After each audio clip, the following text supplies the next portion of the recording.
Good evening and welcome to All Things Sky Blue.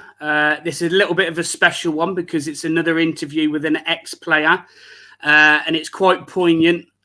Who will be playing shortly in the semi-final, and we've got a legend of Coventry City that his career just went off for Coventry City after this game. So before I do bring my special guest in, just a little bit of housekeeping first. Just remember where you can find us. We are on TikTok, Instagram, Facebook, YouTube. Please go and like and subscribe. If you do, we're sponsored by Right Steel Fabrications. He can do your steel fabrication work up and down the country, but mainly in the Warwickshire and Coventry area. And we're also partnered with the Anecdote Sports Bar at the CBS Arena. If you do listen on podcasts, you can find us on Spotify, Amazon, and wherever else that you may get your podcasts from. If you do listen to podcasts, please go and rate us 5 stars. So without further ado, let me introduce to you our special guest, Michael Mifsud. How are you, Michael? I'm okay, thank you. How are you? Yeah, very well, thank you. I'm so grateful for you doing this. I know you're a busy man. You've just come back off holiday, I believe, as well. Yes, so thank you very much for coming on and joining us. It's very special. Very special. So let's get straight into it then. The Maltese Messi, they used to call you. The Mosquito as well, I believe they used to call you as well. Buzzing around the defenders. So for Malta, you played 143 games, 42 goals between 2000 and 2020, I believe it was. You're the Maltese sports person as well in 2001, 2003. And you're just an all-round nice guy. So, yeah, it's great to have you on. Thank you. So, let's take you back, if we can, to your Lillestrøm days and how you caught the eye of Mickey Adams and how that came about. Well, yes. At the time, I used to play back in Norway with Lillestrøm. And my agent told me that there is a club interested in me, 2 actually at the time, that they're very, very interested. And he told me about Coventry City and Mickey Adams, and I was like over the moon, as maybe I've said it already before. When I was very young, one of my dreams was to play in English football. So that was going to be a dream come true. And yes, Mickey Adams was very, very interested in me. He came all the way back to Norway to see me play and meet me in person, which I very, very thankful for that, because it shows a lot from a manager how humble and how very interested he was. And to be fair, he was the reason why I joined Coventry at the time, because speaking to him, getting to know him and his plans and the way he wants to use me on the pitch and things like that, made me want to come over, and sign, although I had other interest from other clubs. Okay. In fact, before... Can you tell us who the other clubs were, or can you not remember? One club that I actually been there and trained with them was West Brom. It was me and Robbie Curran at the time. Yeah. I had already a contract on the table from Coventry. All I needed is a signature. And West Brom, they asked me to go for a week or 2 trial. At first, I didn't know that. My manager took me there. I trained the first day, and he told me, "Yeah, we need you to stay for another week, just to see how you are." I said, "Listen," I have already a contract on the table, and I'm not going to risk myself getting injured and losing the contract I have. Plus, I had always Mickey Adams at the back of my mind, and me getting started, sort of. But my agent wanted me to go there because he promised that I'll be there, so I had to be there. But yes, at the end of the day, I signed for Coventry, and I'm grateful for that, and I'm very happy I took that decision at the end of the day. Yeah, we are too. We are most definitely. But unfortunately, Mickey Adams was sacked a couple of days after signing you, which must have come as a bit of a shock to you, really, mustn't it? Yeah, it was a shock, and it felt like I was hit by a bus or something, As I said, he was the reason I joined Coventry, because he told me all about his plans and things, and he got me buzzing, and Yeah. when he got the sack, I had to start from scratch, Yeah. I mean, I was a nobody in the UK, I had to prove myself, and knowing that I was in somebody's plans, that I'm gonna play and show myself, and show my capabilities, and that made things easier for me. But when he got the sack, I was like, oh no, like I have to start from zero, and at the time there were a lot of good players, a lot of center forwards, so I literally had to start from zero, But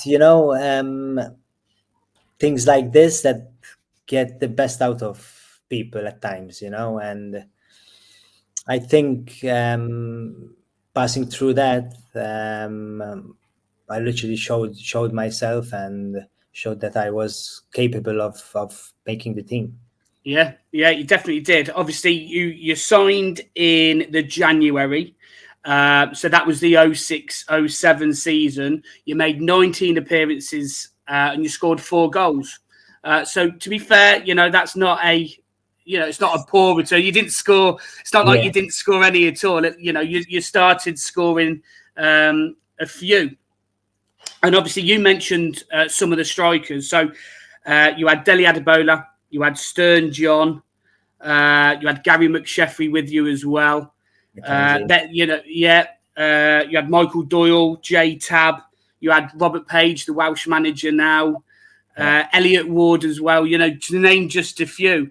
Is there any, anyone there that stands out for you to be sort of, maybe head and shoulders above the rest, or? But to be fair, they're all great players, and all good human beings in and off the pitch. I mean, Robert Page, Dele Adebola, Jay Tabb, all of them. I mean, me personally, they really made my life easy because I felt so welcome and they were so helpful. On and off the pitch, which was fantastic. I mean, I think if it wasn't for them being like this with me, for me it would have been extremely hard. It was already hard for me to settle into English football because it was something new for me. The way the dressing room is, the way the game is, it's very fast, very physical. I'm not the biggest player, so I had to find my way in that, and get used to things. But I want to thank them once again because, as I said, they're all great football players and very, very good friends, So I can't really point, That's fine. That's fine. Good. I just thought I'd try and get that in there somewhere. That's fine. I mean, I can say that I used to literally love playing side by side Dele Adebola because, every ball that used to come on top of him, I was 100% sure, if not 110, that I'm going to get the ball. It's either quick or, That's right, yeah. Good, shielding the ball that, made my game easier, Yeah, it was definitely a little and a large combination. Definitely. It was brilliant. He flicked it on and you had the pace because when you first came over and we first heard about you, we were told that you were quick, but we didn't know how quick you were. But yeah, you were a speedy little man. So have you still got your pace? Well, no, that's before, of course. Yeah. A little bit is still there. Okay, that's all right then. That's all right. So obviously moving on from Mickey Adams, I believe it was Adrian Heath that took caretaker charge for a little bit. For a bit, yes. How was he with you? Did he give you the same vision? Yes, he was a really nice man. I mean, it wasn't easy for him either, just taking the job just like that. Us players, we were so professional, and we really acted as we should have. We kept the respect and trained hard and professional all the time. So yes, he was a very nice. It was very nice. Excellent, fantastic.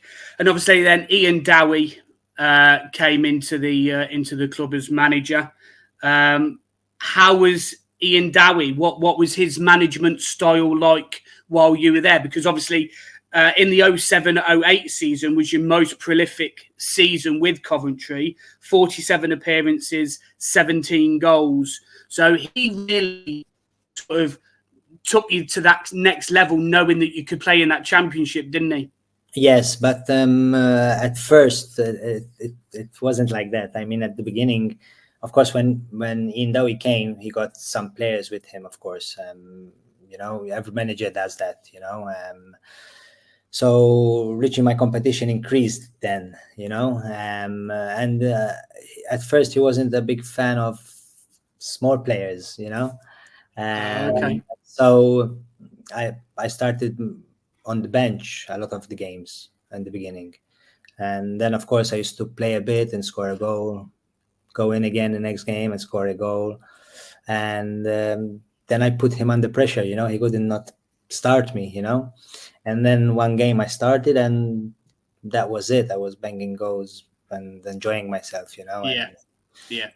He got the best out of me. And by literally starting me on the bench, me as a character, I always want more, and when I'm not there and the first 11, I push myself even more and more, and that's what got the best out of me, and it's thanks to him that I performed the way I did, as well.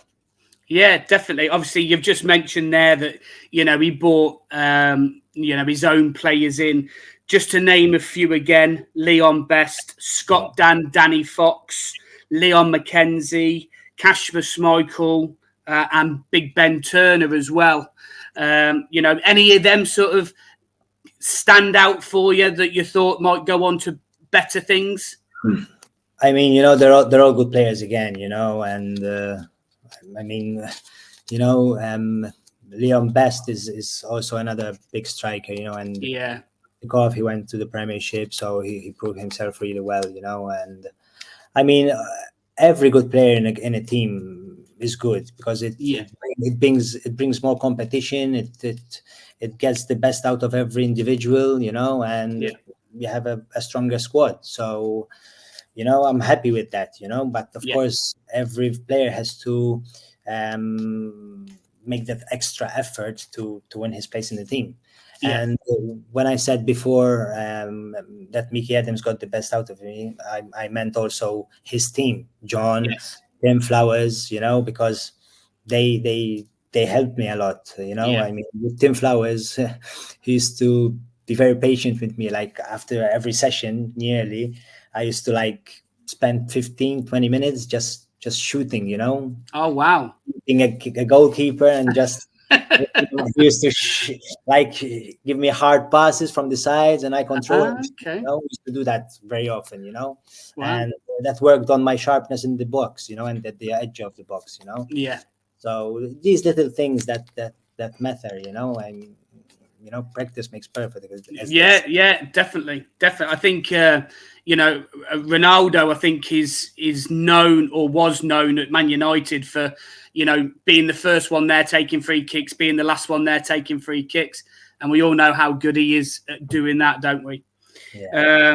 But yeah, so obviously in that season we had a little bit of a cup run within that as well. Now obviously we will go on to the Man United game, which is, what you're most famous for in a Coventry shirt, definitely anyway. But the game before, you actually scored 2 again, didn't you, against Carlisle? That doesn't get spoken about at all, does it? Yeah. How was that game? Can you remember the Carlisle game? I think I didn't even start that game, did I? To be fair, my research didn't go that far into that one. And then I scored 2 goals, actually. A header, if I remember well, was a header. Yeah. And then a shot.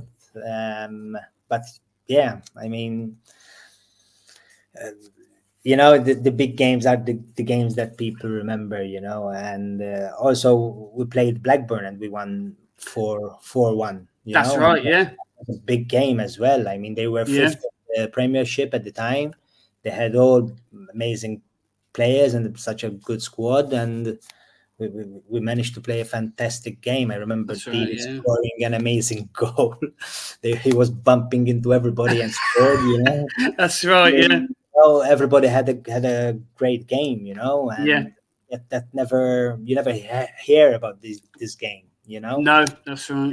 But that's another one, because without that game, we won't be able to move forward if we didn't win that game. Yeah, exactly right. Exactly right.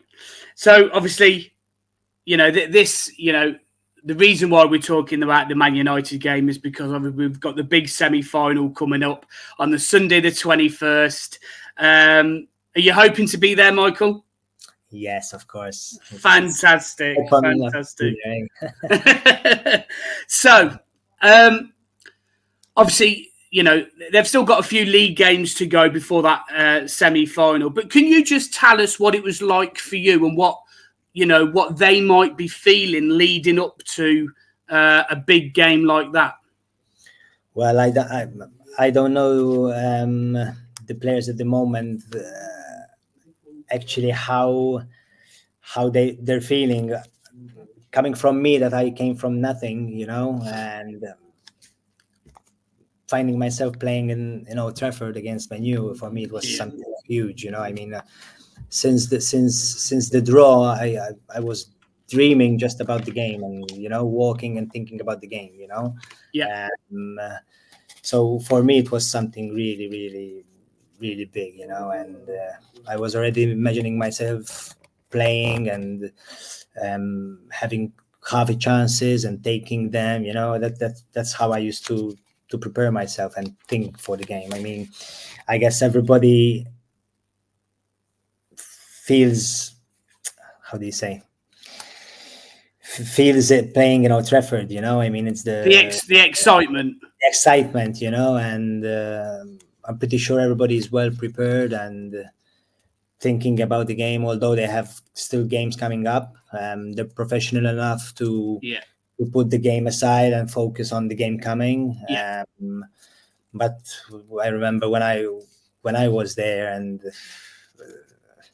I'm telling you, I was thinking about the game every single day, man. And, really? And I couldn't wait just to enter the pitch, and playing, and and then having a good game like we did, because at the end of the day, everybody had a fantastic game, and that's what got us the win, Yeah, well, it is a team game. When you first walked out onto Old Trafford, how was you feeling at that time? Well, I've played in big stadiums, like in front of big crowds, of course, with the national team. I'm playing against big World Cup winners and big named players. But Old Trafford is Old Trafford, and here more than nearly half the population is a Man United fan. Man United up, Man United down. So going in there, it was a dream come true for me, and being lucky enough to put my feet on the grass and actually playing, it was a dream come true. Yeah, fantastic. So let me just go through I'll go through the Coventry lineup first. So we played a 4-3-3, which is pretty much what we set up now, to be fair. So hopefully that's a good omen. We had Andy Marshall in goal. We had Isaac Osborne, Ben Turner, Elliot Wood, and Gary Borrowdale. We had Stephen Hughes, Michael Doyle, Jay Tabb in midfield. And then we had Leon Best, yourself, and Robbie Simpson. And Robbie Simpson had a good game that day as well, I remember. Yeah. He had a really good game. He was flying down the line. He was definitely. So hopefully, like I said, that's a little bit of a good omen for us with the formation that we play now.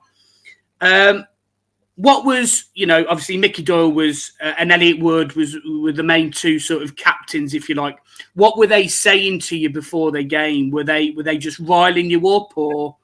Well,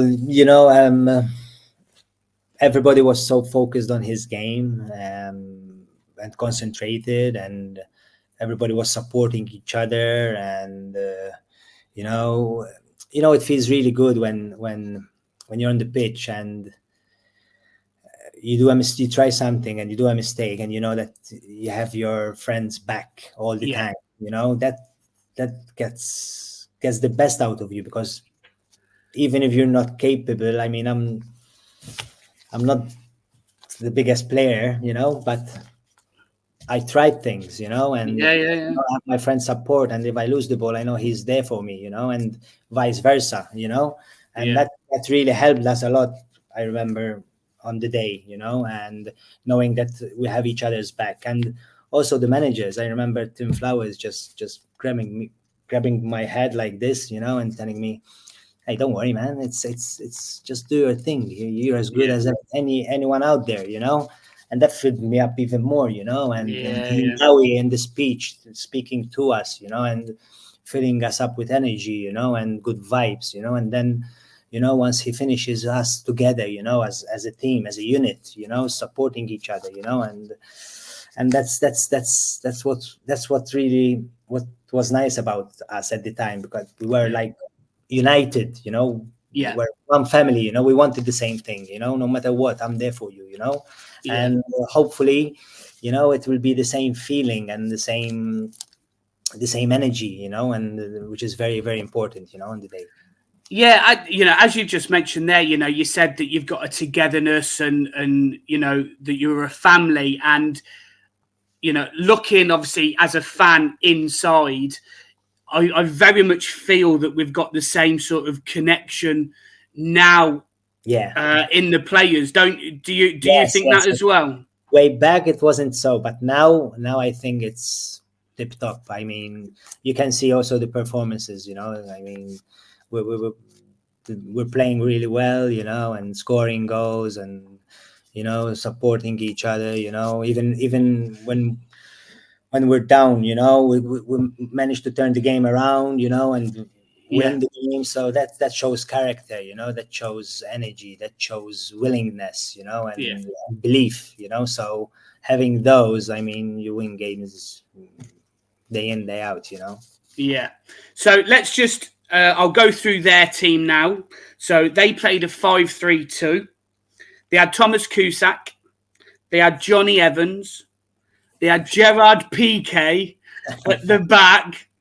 They had Phil Bardsley, Danny Simpson, John O'Shea, Anderson, Lee Martin, Chris Eagles, Nani up front, and if I'm honest, I don't remember this other guy, Fangio or something like that. I can't pronounce his name properly, but the honest answer is I don't really remember him anyway from that day.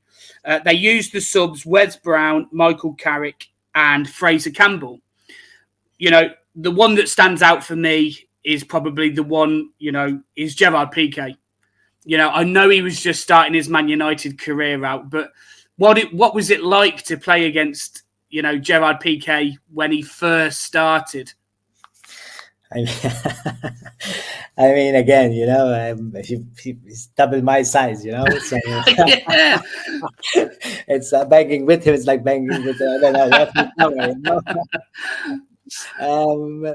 of course, it was hard for me, but I always believed in myself, even size wise, I mean, if I don't get it up there, I'm pretty sure I'll get it on the ground, and then I'm better than him on the ground,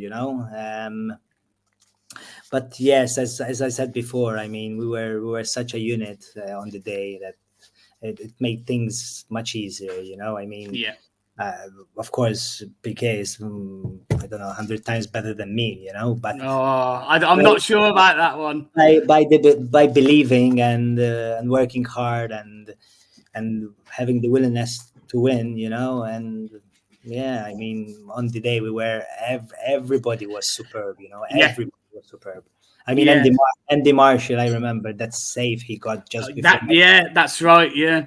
Oh my God, it was like in the seven, literally in the seven, and he just, man, unbelievable save. So everybody did his part, and everybody gave his utmost, and yeah, we got the result.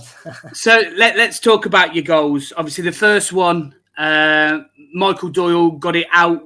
So somebody, I can't remember who it was.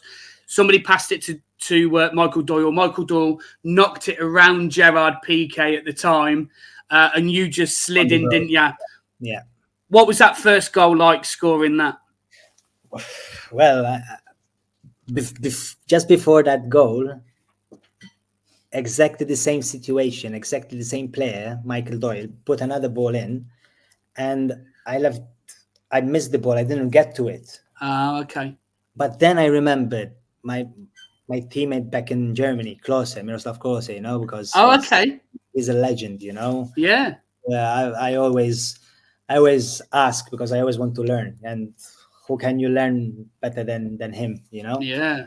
And he told me, when you can't reach it, just dive, put your body in, and it came to mind, and just after that same action, Michael Doyle, ball behind the defense across the goal, and that's what I did, and I scored, and of course, I mean, the feeling you get, it's hard to explain, Yeah. You're so happy for yourself, for my family, for my country, for the team, for the fans, that came all the way there to support us, and it was an amazing feeling. I mean, it's surreal for me, Yeah. And obviously, you did score 2, but before I get to your second goal, you nearly had a chance to score before that, didn't you? With a little bit of a back heel. I have watched the highlights, and it hit the post. Was that just instinctive, or did you actually mean it?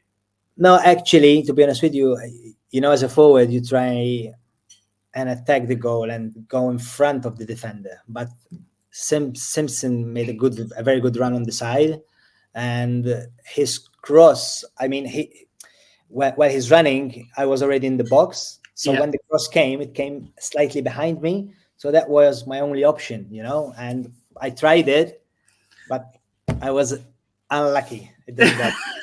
You were very unlucky. Very unlucky. Yeah. But obviously, you did manage to get your second goal, and what a goal it was. Just walk us through what happened, if you can remember. Well, I remember that, as I said before, that Andy Marshall got a great save, which was, I think, the turnkey of the game. Then the ball came in Michael Doyle's feet. He just knocked it over the defense, and it was me and Piqué halfway line, just a bit over halfway line, and we sprinted for it. And yeah, I've managed to beat him in the sprint. Got the ball, beat him 1-on-1. The ball came to J-Tab, which J-Tab did a fantastic control. Hold on, right. Do you think it was a fantastic control, or do you think it was a heavy touch? Let's say it was a good control. Okay, all right then. Good pass back to me, yeah? Okay, all right then. Yeah, and, the ball just came literally perfect in front of me, and that just hit it up in the net, and of course the feeling then, it's like, it's my mind exploded, and that goal was even nicer because there was our fans right behind the goal, so that made it even much more special, and with much more meaning. So fantastic. I was there that day, by the way. I did go to that game. It was incredible. It was absolutely incredible.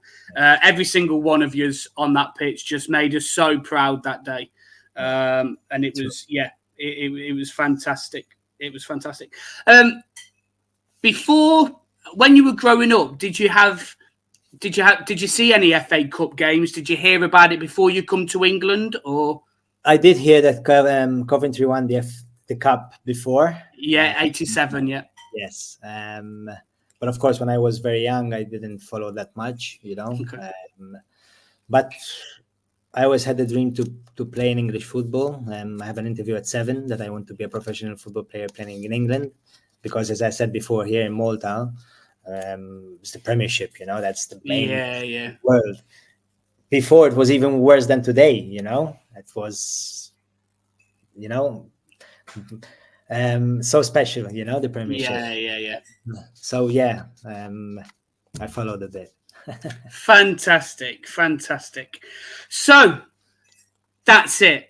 Thank you so much for joining us, Michael. I really appreciate it. Before you do go, though, can I just do a few quick fire questions with you? I normally do this with guests that I have on, if that's okay. Okay. So the first one is favourite away ground.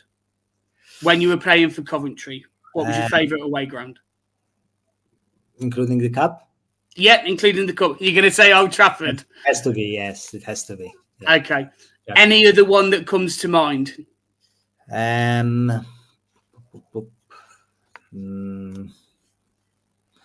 don't remember. No. Okay, that's fine. That's it.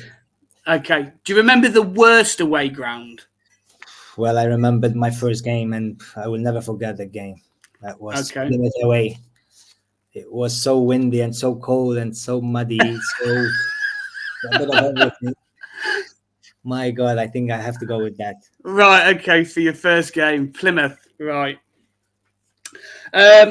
Coach or manager that you thought that you learnt the most off? That doesn't have to be a Coventry one. That can be international or anywhere. Well, I was lucky enough to have a lot of good managers, even local managers. So that's a hard question for me to answer, because I learned, I think, a bit of everything from everybody. Okay. So, including teammates, So. Okay, that's fine. No worries. Best international ground you've been to? That's another hard one. Wow. That's another hard one.